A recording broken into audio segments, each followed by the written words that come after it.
my grant was a research grant, so I didn't have to teach, and I spent 6 months at Rice University, which is in Houston.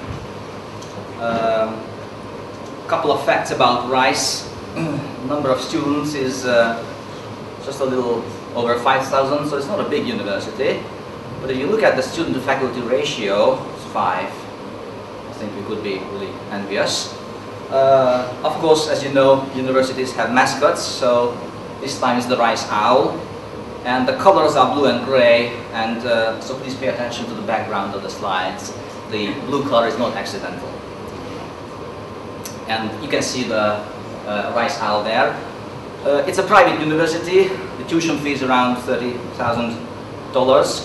And one interesting thing about Rice University is the system of residential colleges.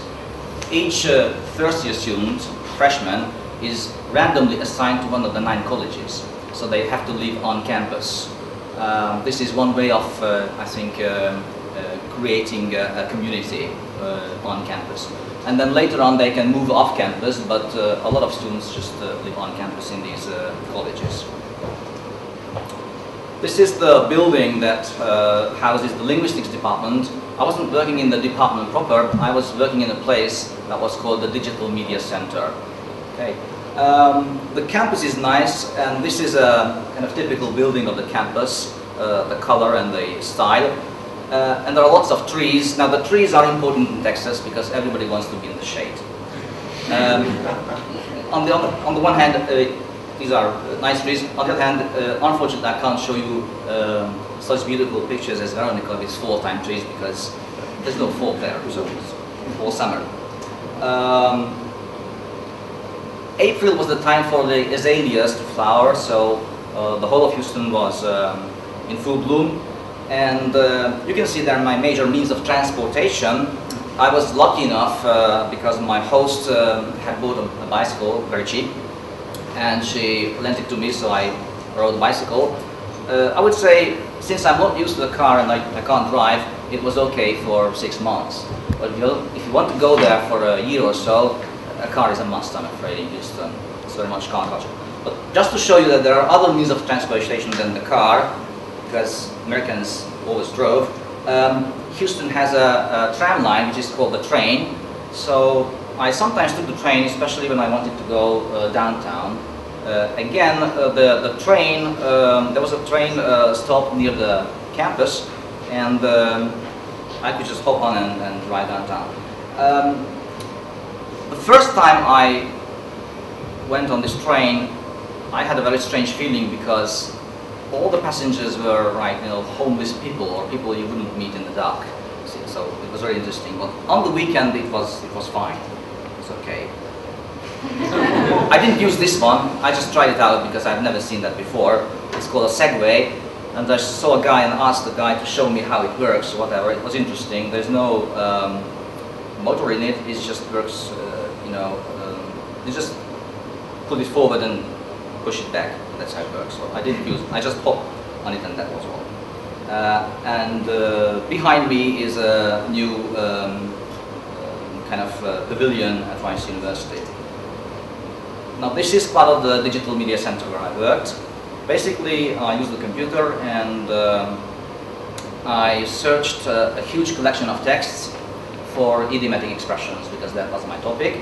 The collection of text that I used had 350 million words. To give you an idea of how large that is, roughly, the Bible, the Old Testament and the New Testament, contains less than 1 million words. I found contrasting information, so 770,000, 780,000 words, the Bible. This was 350 million words. So of course I had a special software that I used, and when the software did its job, I got a screen something like this, so with lots of example sentences and the expressions in the middle, and I had to go through them and sort them out, thousands and thousands of lines. Most of my time I spent in the Digital Media Center.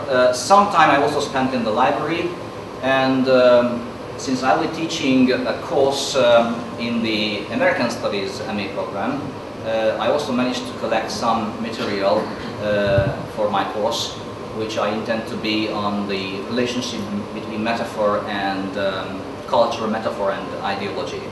So, and of course I also collected linguistics related material.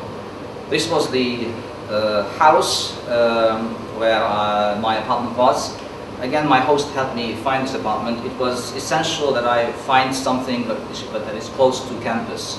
It was in Houston, that was close, a 20-minute walk or a 10-minute ride on my bike.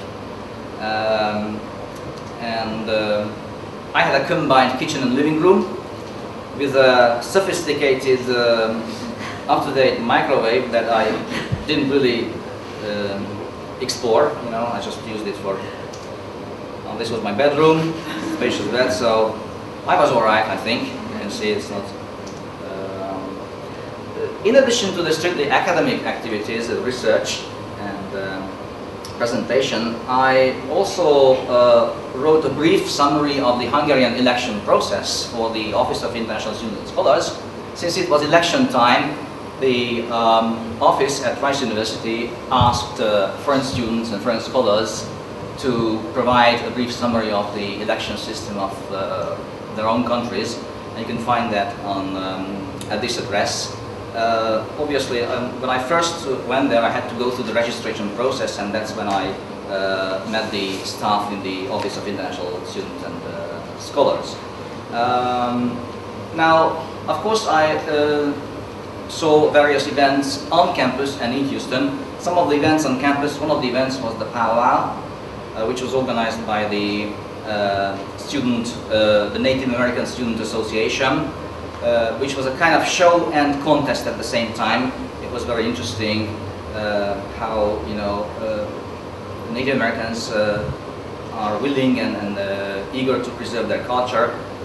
In this powwow, there were old men and little kids as well.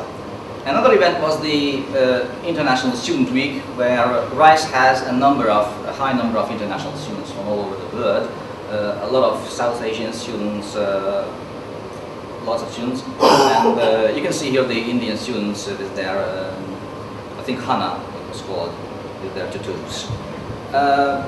Houston is very hot and humid. This picture I took at the, I wonder if you can see it, I took at the graduation ceremony inside the building.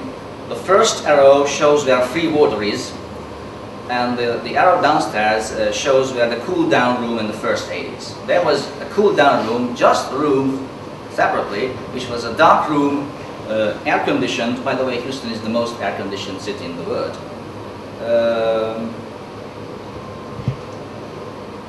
Houston is also famous for its rodeo. So this is the rodeo parade. I went to, it's something similar to our Villa Carnival. You have floats with various bands and cowboys on horseback. So here you can see the big guns and a little bit of the rodeo. I think I will have to disappoint you, that's not me on horseback, so I'm sorry. But and of course NASA and space. This is at an international festival downtown. There was a spacesuit, so I climbed into the back of the spacesuit, and that's me in downtown Houston in one of the parks. And of course at the international festival, lots of groups and dancers came, and here you can see the Jamaican musicians with really interesting Jamaican environment, a little bit of Jamaica in Houston. Car culture, yes, America is car culture. Houston organizes the art car parade. So just look at these photos, how crazy Americans can be about their cars. A couple of points. This car, as it was moving along the road, you know, the boot was moving and it was going in all directions. So it was interesting.